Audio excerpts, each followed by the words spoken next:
capítulo 4 de 2 Reis. O título aqui na minha Bíblia é A Sunamita e o seu filho. E o versículo que eu quero compartilhar com os irmãos é o versículo de número 11. 2 Reis, capítulo 4, versículo 11. Quantos acharam? Digo amém? Amém. Tem alguém procurando? Diga, eu estou procurando, eu vou esperar, não tem problema. Então diz assim, versículo 11 do capítulo 4 do livro de 2 Reis. E sucedeu um dia que veio ali e retirou-se àquele quarto e se deitou ali. E sucedeu, então, versículo 12, então disse ao seu moço Geazi: chama esta sunamita. E chamando a ele, ela se pôs diante dele. E o versículo 13, porque lhe dissera: dize-lhe, eis que tu nos tem tratado com todo desvelo, que se há de fazer por ti? Haverá alguma coisa de que se fale por ti ao rei ou ao chefe do exército? E dissera ela: eu habito no meio do meu povo. E o versículo 14 eu encerro. Então disse ele, Eliseu, no caso, que se há de fazer, pois, por ela? E eu paro aqui. Eliseu dizendo para o seu moço Geazi, então disse ele, que se há de fazer, pois, por ela?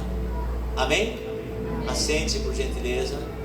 Se você puder desocupar as suas mãos, pode aplaudir o Senhor Jesus mais uma vez.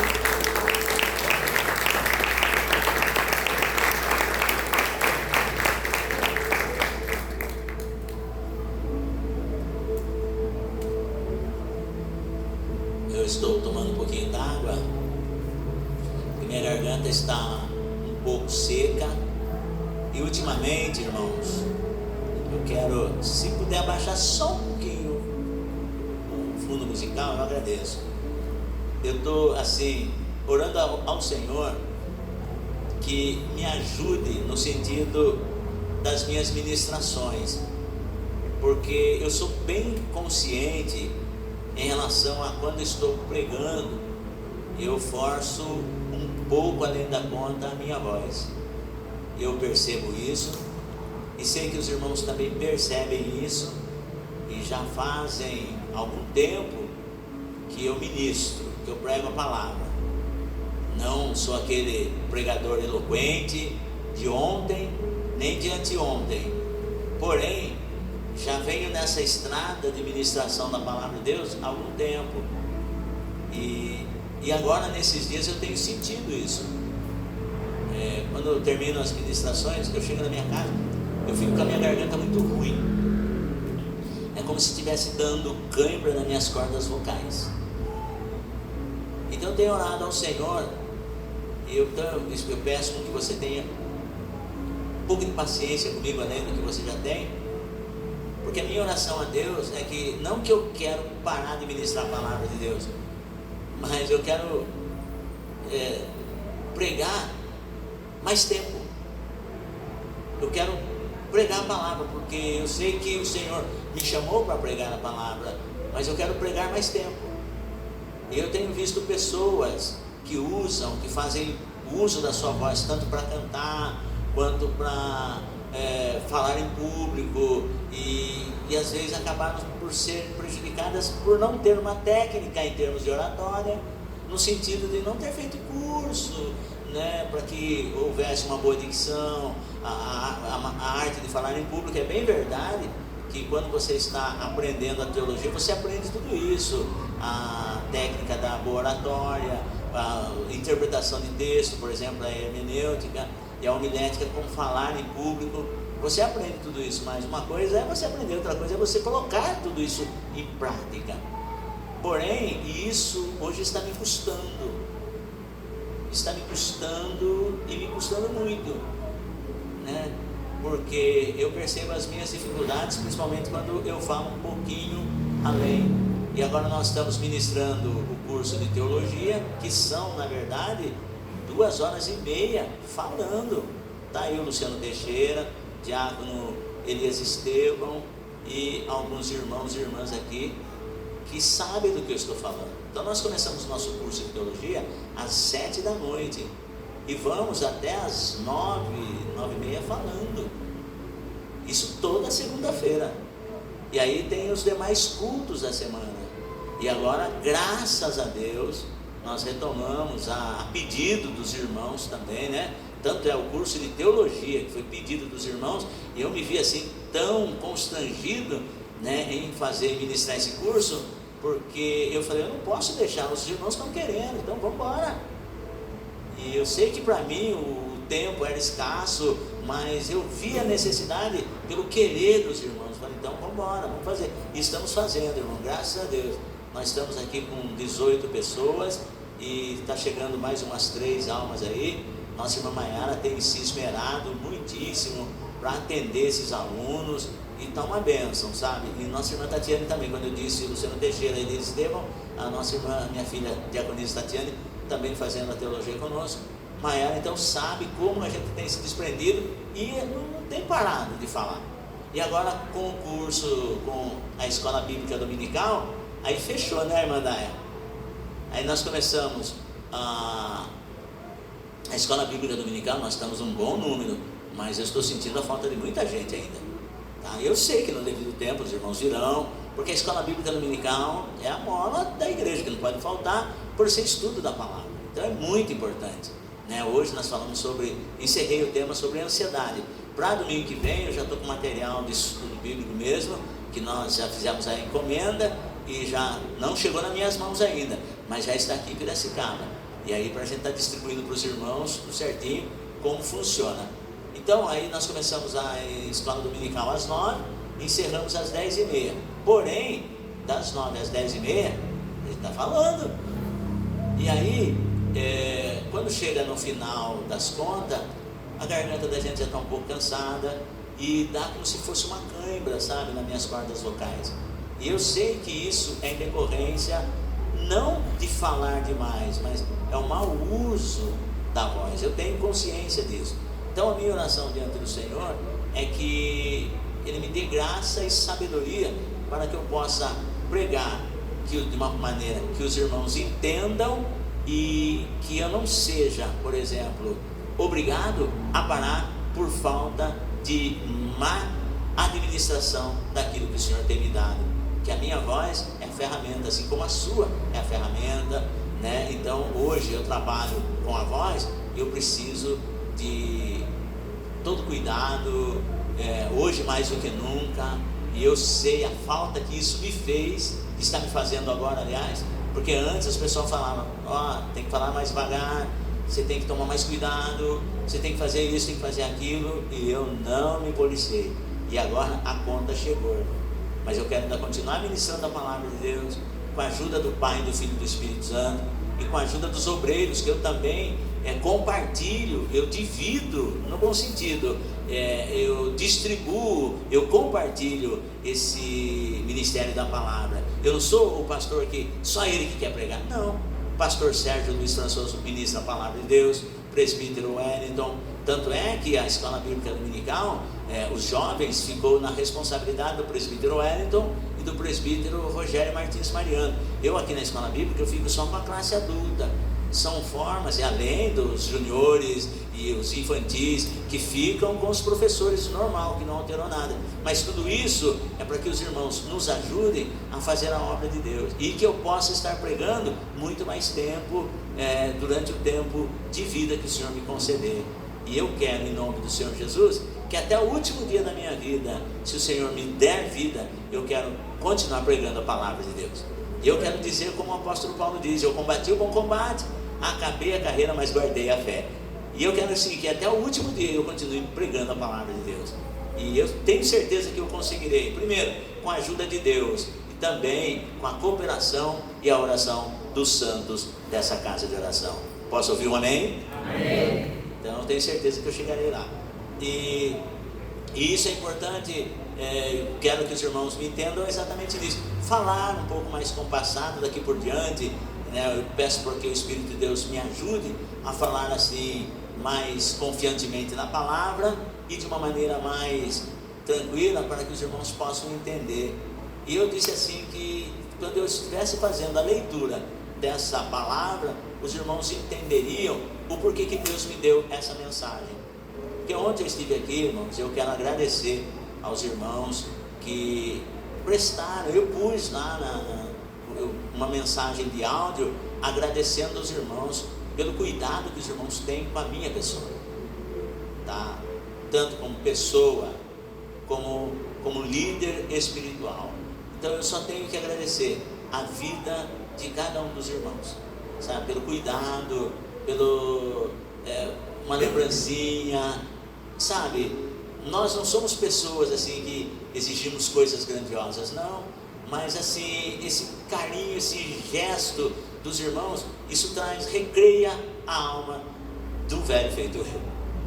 Então a gente fica muito feliz de saber que no meio de tantas notícias ruins, presbítero Wellington, e demais amados e queridos irmãos, no meio de tanto bombardeio de coisas ruins que muitas das vezes nos cercam, nos rodeiam, ainda um gesto tão simples como um hino, você é especial, isso foi o velho chorar. Os irmãos estão entendendo? Digo amém. Amém. Então são coisas tão simples e assim nos faz sentir ao mesmo tempo, irmão, tão grandes. Sou tão pequeno, mas esses pequenos gestos dos irmãos me faz sentir tão grande que vocês não fazem ideia. Então os irmãos que estiveram e os que não estiveram, mas oraram para que isso ocorresse, uma forma de homenagear o pastor Salustiano pelo 63º aniversário. Talvez para os irmãos, para alguns, aquilo não tem tanta importância, mas irmãos, tem importância para quem recebe. E aí se os irmãos falarem para mim, mas aí pastor, e a mensagem? A mensagem nasceu em cima disso. E você percebe assim que homem de Deus, mulher de Deus, jovem de Deus, não é simplesmente a pessoa que tem um esmero e um profundo conhecimento teológico das coisas de Deus. Isso em termos de letra. Porque a Bíblia diz assim que a letra mata, mas é o Espírito que vivifica. Irmãos, nós conhecemos assim pessoas assim com vasto conhecimento teológico das coisas de Deus, em termos de letra, mas vazios de atitudes, vazios de consistência, porque muitas das vezes as pessoas elas estão mais preocupadas em falar do que viver, e entre o falar e o viver há uma distância muito longa para ser percorrida. E aí você observa que Eliseu era um homem de Deus, e uma das virtudes do homem de Deus, da mulher de Deus, do jovem que serve a Deus, uma das virtudes é a gratidão. É a gratidão. Então nunca perca isso. Nunca perca essa virtude de ser grato. A Bíblia diz assim, que nós temos que ser grato em tudo. Em tudo dá graça. O pastor está falando em tudo dá graça, mas quando as coisas não vão, agradeça. Paulo, na carta aos Filipenses, no versículo 6 do capítulo 4, nós estudamos hoje aqui sobre como livrar-se da ansiedade. Ele diz assim: sejam em tudo conhecidas diante de Deus as vossas petições, pela oração, com súplica, velando nelas com ações de graça.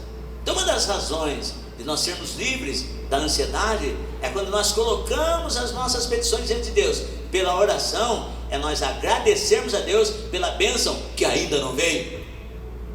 Você consegue fazer isso? Agradecer a Deus pela bênção que eu pedi, mas ainda não chegou. Aponte o dedo para o irmão que está do seu lado.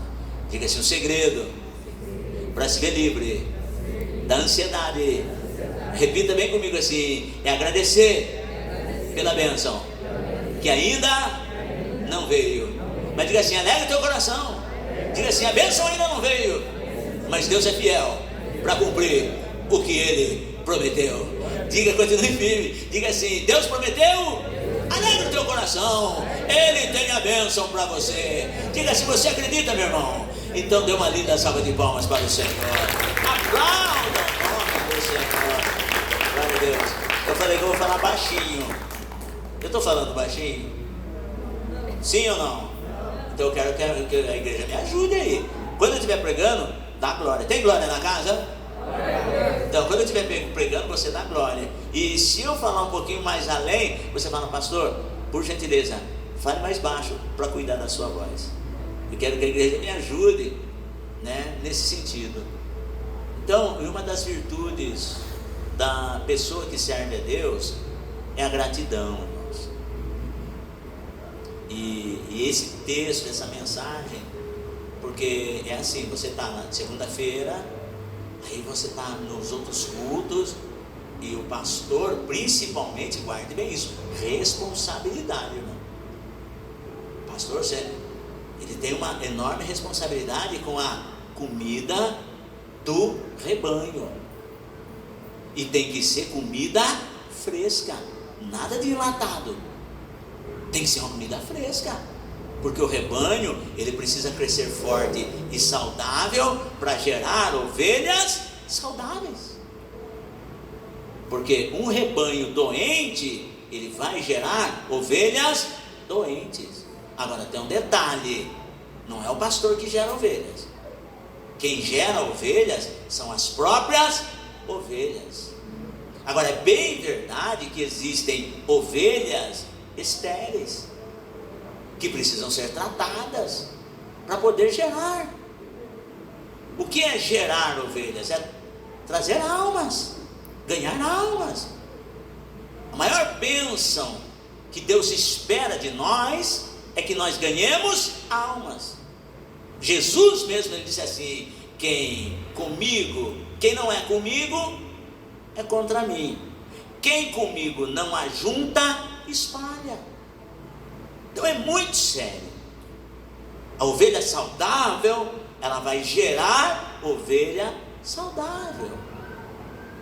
E o papel do pastor é se preocupar com a alimentação, com a dieta do rebanho, para que a igreja ela cresça saudável, tanto em números como também em qualidade espiritual.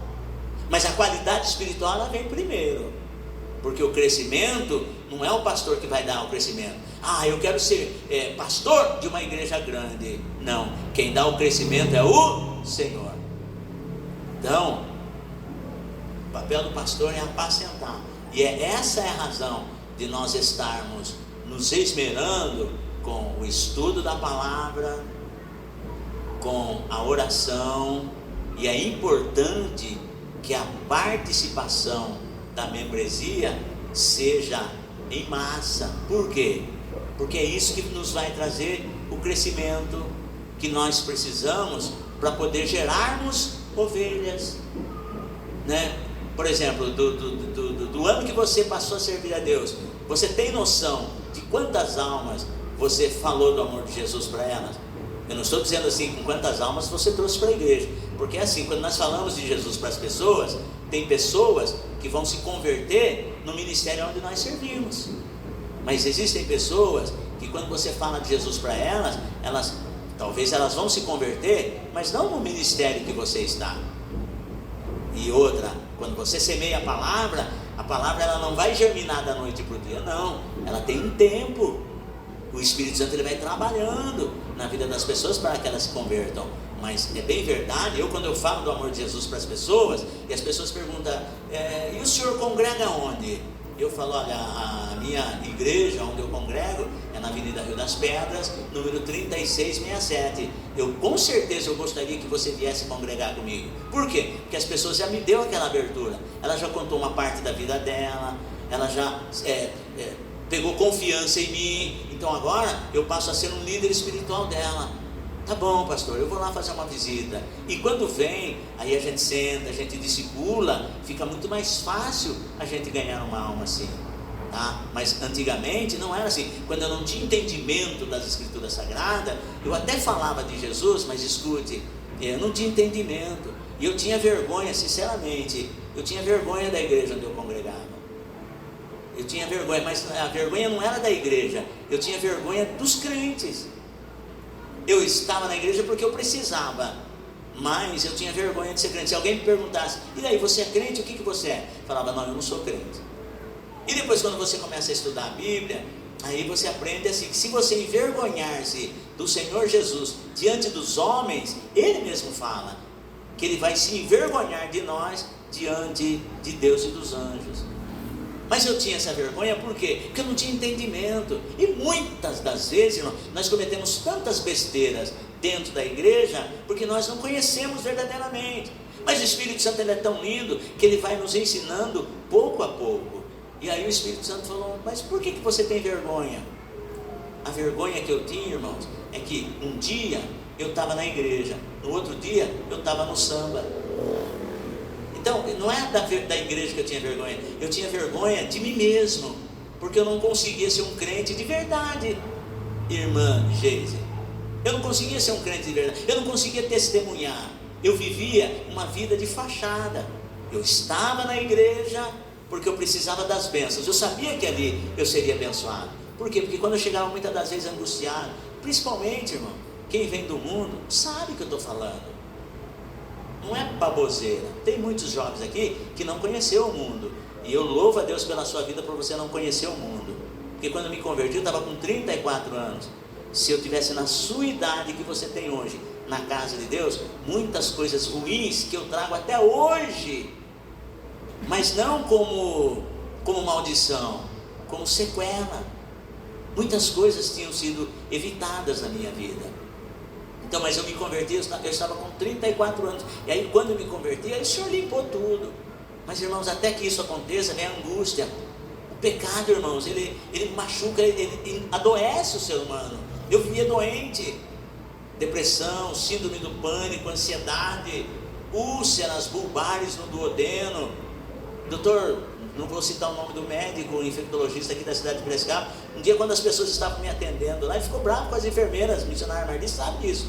Só que naquele tempo eu não era pastor e ela também não era missionária. Os médicos olhavam na minha cara, minha filha Tatiana, sabe do que ela passou comigo. E ele ficou bravo com as enfermeiras porque eles acharam que eu era HIV positivo. Como você está mexendo no moço desse jeito aí? Cheguei quase morto no hospital, magro, esquelético. E só que depois que passava tudo isso, vinha aquela angústia, porque o pecado, ele traz angústia. O pecado, ele deixa a pessoa tão horrível. Mas assim, eu vinha para a igreja.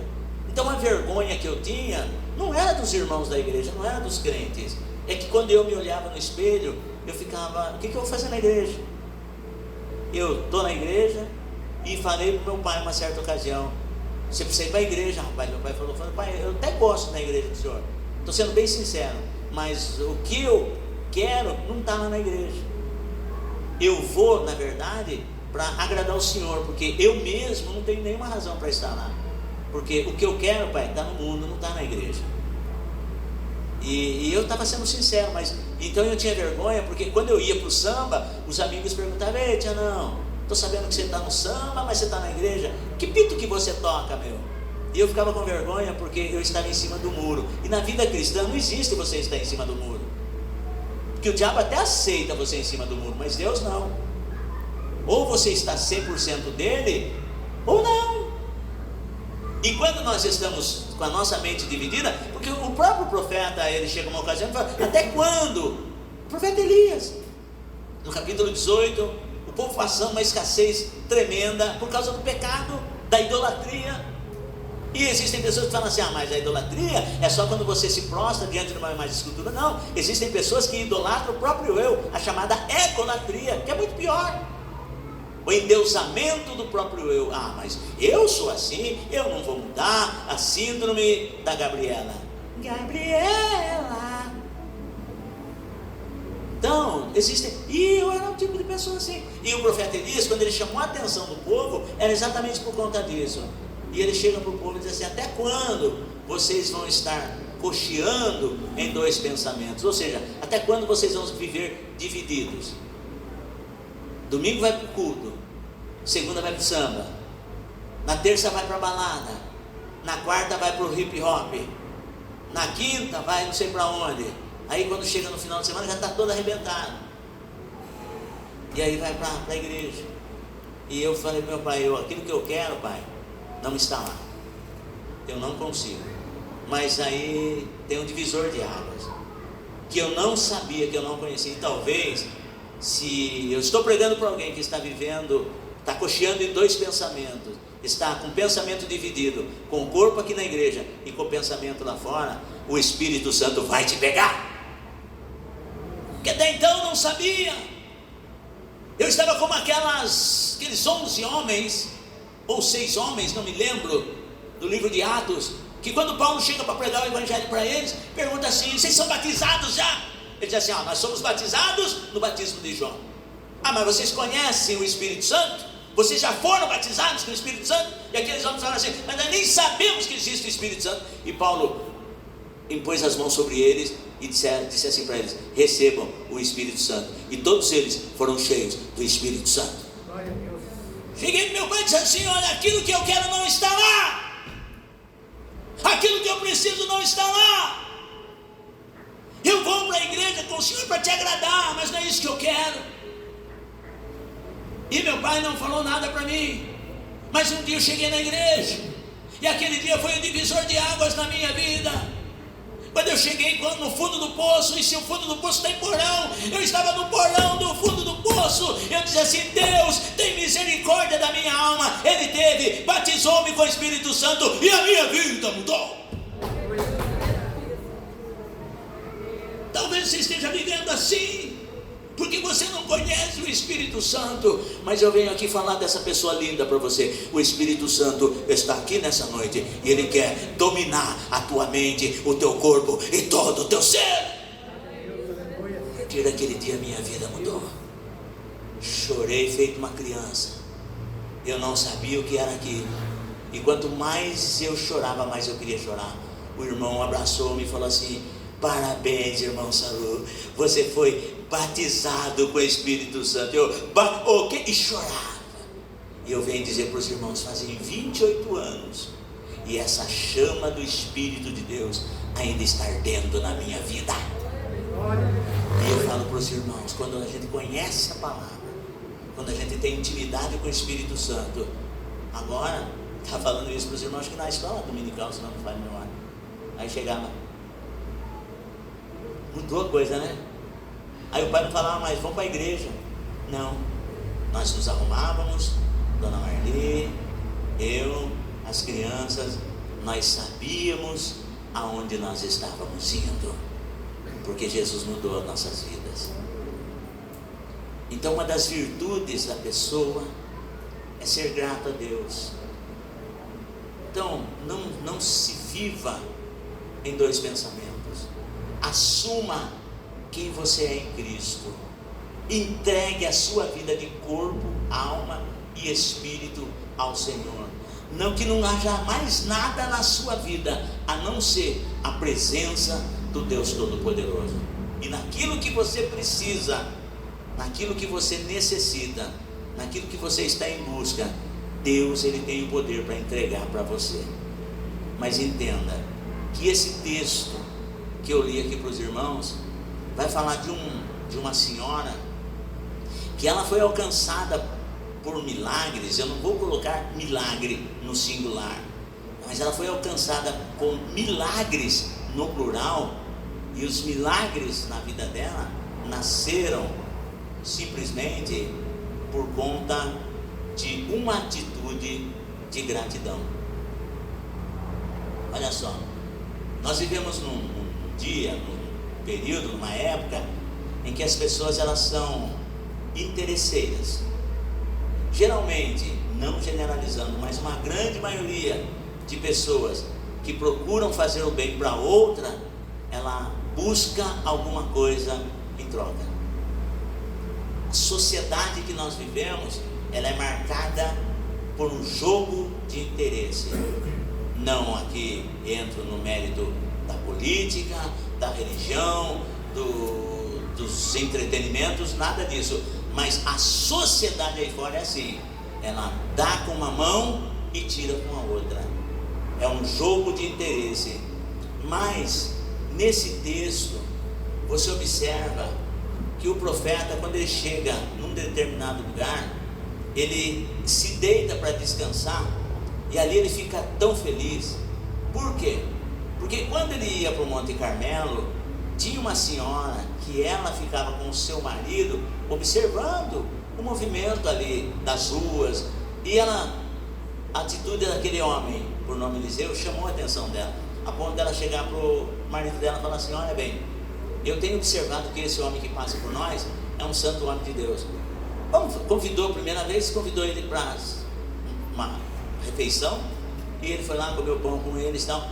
E aí a Bíblia diz que todas as vezes que Eliseu passava por ali, ela detinha, e o seu marido detinham-no para que eles fizessem uma refeição antes de ir embora.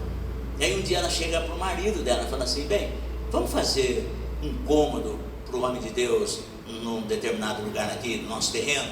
O marido dela concordou, porque assim, quando marido e mulher têm concordância, Deus abençoa. Jesus fala sobre isso, né? Se dois de vós concordarem na terra acerca de qualquer coisa que lhes pedirem, isso vos será feito por meu Pai que está nos céus.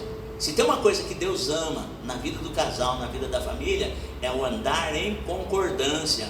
Tanto é que Amós capítulo 3, versículo 3, diz assim, o profeta Amós: e caminharão dois juntos, se não estiverem de acordo. Uma grande maioria dos casais que estão se separando é porque não estão vivendo em pleno acordo.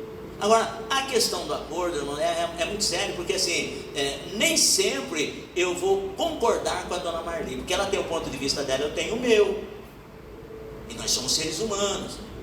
Só que o árbitro das nossas conversações é a palavra de Deus, foi o que nós estudamos aqui de manhã, é a palavra de Deus. Então, a minha maneira de pensar e a sua maneira de pensar, dona Marli, como que nós vamos chegar no ponto final? O que a Bíblia diz em relação a isso? Marli, o que a Bíblia diz em relação a isso? Então vamos fazer o seguinte, vamos ficar na palavra de Deus. Agora, é bem verdade que tem momentos que mesmo eu não concordando, mas eu sei que isso não vai trazer nenhum malefício para casa. Isso muito pelo contrário, vai até ajudar o nosso relacionamento. Por que eu não ceder? Às vezes nós temos aquela queda de braço: não, tem que ser a minha opinião, tem que ser meu jeito e ponto. Esse casal não, eles agiam em concordância. Se você perceber, a mulher do texto aqui, ela tinha sensibilidade espiritual. No casal, irmãos, tem momentos que o homem é mais espiritual que a mulher, mas existem casos que a mulher é mais sensível espiritualmente do que o homem. Isso se chama a multiforme graça de Deus. É importante que marido e mulher, eles possam ter esse termômetro. Opa, olha, minha mulher, quando ela fala, é Deus purinho na vida dela, né? Não vai dar, claro que dá, puf, olha, não deu bem. Quantas das vezes eu errei o pé, quebrei a cara porque minha esposa falava e eu não dava crédito, não dava ouvido. Mas os anos vão se passando, então o tempo de casado, ele vai nos ensinando a lidar com a outra parte, com o cônjuge, né? Então, e esses dois aqui, a mulher era mais espiritual, ela falou: bem, eu tenho visto que esse homem que passa por nós é um santo homem de Deus. Façamos um cômodo com seus respectivos móveis para ele. O marido, estamos juntos, porque ele via que a esposa era espiritual e via também que as condições financeiras do casal estavam favoráveis. Porque tem momento que a gente quer, né, irmã Tere? Tem momento que a gente quer fazer, mas o money não acompanha. E aí, quando não acompanha, o que vai acontecer? Aí a mulher vai fazer biquinho, ou o marido vai ficar frustrado? Não, mas eles concordaram, viram que as condições eram boas, fizeram um cômodo, mobiliaram. Todas as vezes que o homem de Deus passava por ali, ele ali se retirava. Só que num daqueles momentos, o profeta ele ficou olhando para cima, irmão, ele ficou extasiado. Era como se ele não acreditasse. Deitado ali na cama, ele falou: meu, essa mulher e esse homem, esse casal, eles fizeram para mim e para o meu parceiro, através desse gesto, através dessa atitude, eles nos enobreceram. Olha o que eles fizeram.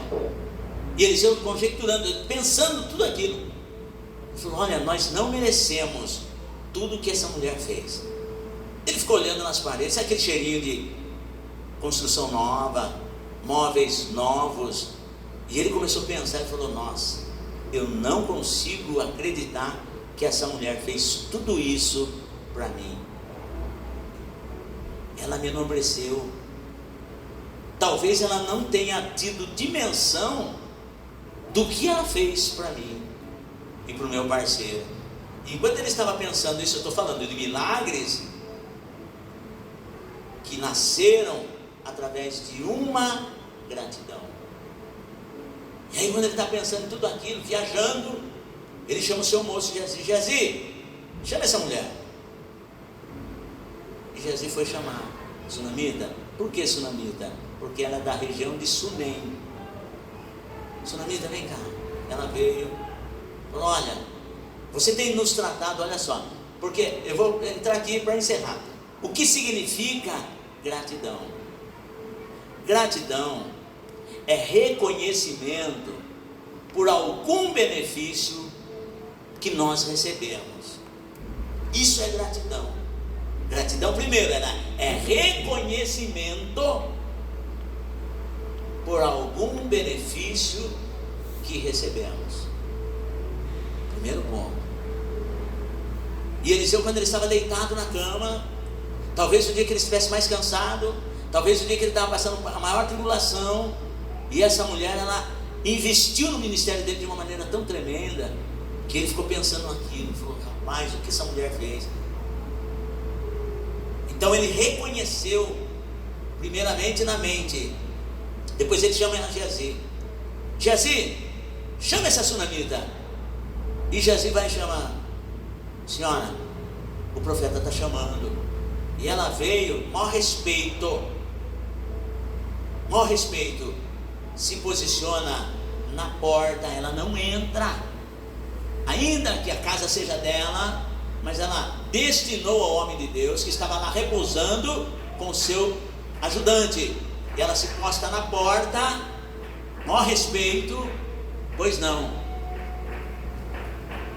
E Eliseu agora reconhecendo, porque gratidão é reconhecimento, Eliseu chega para ela e diz assim: olha, a senhora tem nos tratado com tanto desvelo, a senhora tem nos tratado com tanta, a senhora tem abrido mão da senhora, do seu conforto, porque olha só, construir um cômodo e abrigar uma pessoa, escuta, mexe com o nosso financeiro, mexe com toda a estrutura, e agora, num certo sentido, vai tirar um pouco a privacidade da dona da casa. A senhora tem nos tratado com tanto desvelo, com tanta abnegação, a senhora tem abrido mão de tantas coisas para poder cuidar de nós aqui. Então, reconhecimento. Aí o profeta, ele diz assim, porque o segundo ponto da gratidão é a recompensa, retribuição. Aí agora, Eliseu, no segundo ponto, ele fala assim: existe alguma coisa que eu possa falar em benefício da senhora, do seu esposo, para o chefe do exército ou para o rei? Tem alguma coisa que eu possa fazer para retribuir? Lembrei, quando eu estou falando de gratidão e retribuição, eu não estou falando de pagamento, porque é diferente.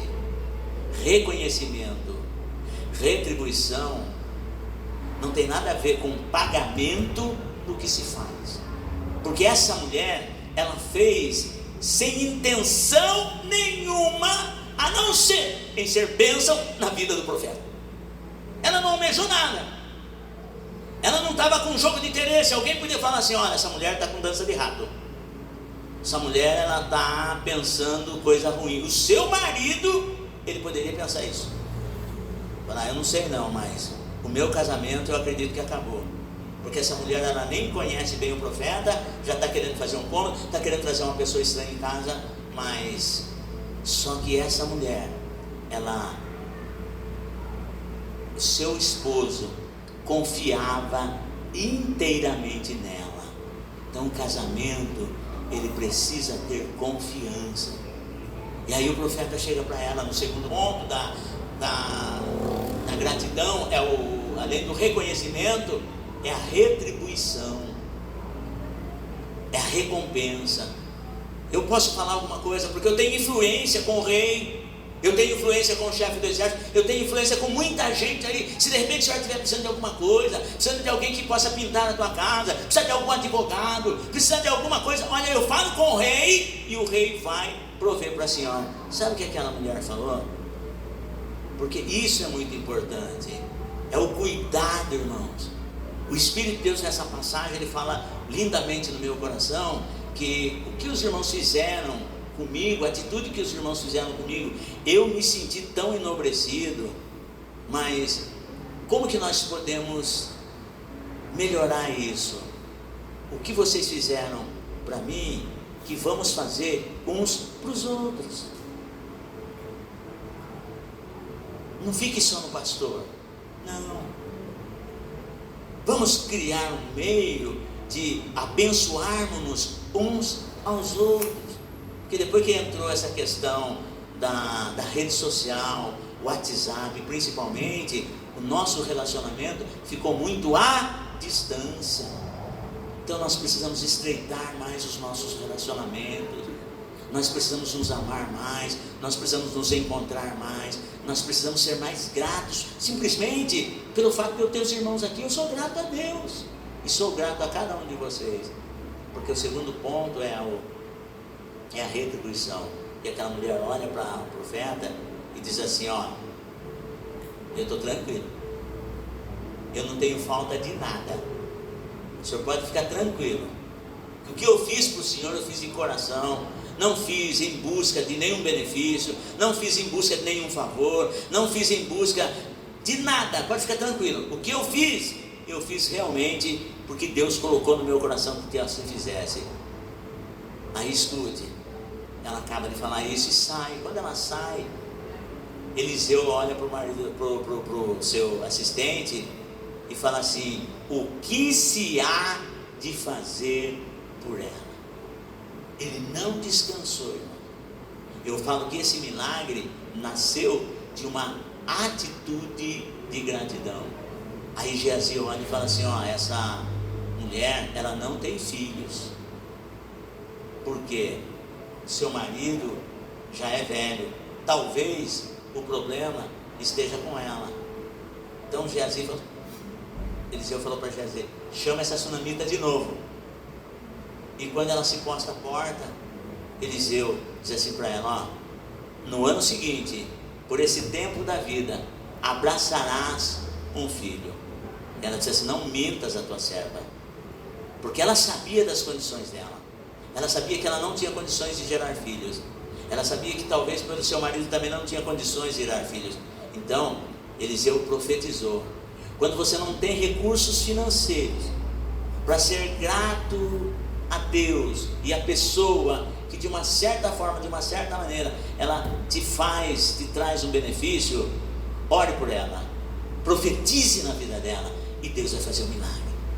Porque quando Eliseu fez isso, então a atitude do milagre, ele não descansou, ele falou o que se é de fazer por ela. Então a gratidão como virtude na vida de Eliseu trouxe cura para a esterilidade dessa mulher.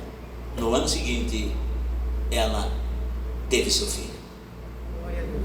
Então seja grato, porque a gratidão, ela abre portas para milagres, irmãos. Abre portas para milagres. Seja uma pessoa grata, primeiramente a Deus, que deu o seu Filho unigênito, porque se não fosse por Jesus Cristo, eu e você não estaríamos aqui. Então, a primeira pessoa que nós temos que ser gratos é a Deus, porque é dele que vem o milagre. Segundo, seja grato ao seu cônjuge, às pessoas da sua família, porque foi através dos seus pais que você veio ao mundo. Seja grata às pessoas da sua família. Terceiro, seja grato à sua família cristã. Seja grato. Por quê? Porque Jesus fala isso, que todos aqueles que fazem a vontade do meu Pai que está nos céus, esse é minha mãe, meus irmãos e minhas irmãs.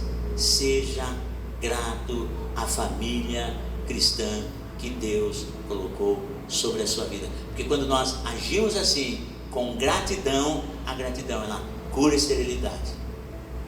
Gratidão, ela traz a ressurreição. Porque esse mesmo menino, lá na frente, vocês vão ver que ele adoeceu, vão ver que ele morreu, mas a gratidão de Eliseu trouxe esse menino à luz. A gratidão trouxe esse menino de volta da vida através da ressurreição. E Deus manda dizer, quando você é uma pessoa grata, se tem alguma coisa morta na sua vida, seja no nível espiritual, seja no nível profissional, seja no nível financeiro, seja na sua saúde, quando você age com uma atitude de gratidão, Deus ressuscita seus sonhos.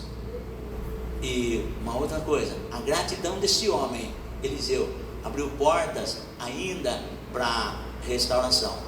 Porque essa família, quando elas precisaram sair de Sunem, eles foram peregrinar na terra dos filisteus, ficaram lá por 7 anos, deixaram casa, deixaram terra, deixaram bem, deixaram tudo para trás, porque o profeta, o homem de Deus, falou assim: vocês saiam peregrinar, porque Deus chamou a fome sobre a terra, mas não vai acontecer nada com vocês, tão somente fiquem firmes na presença do Senhor.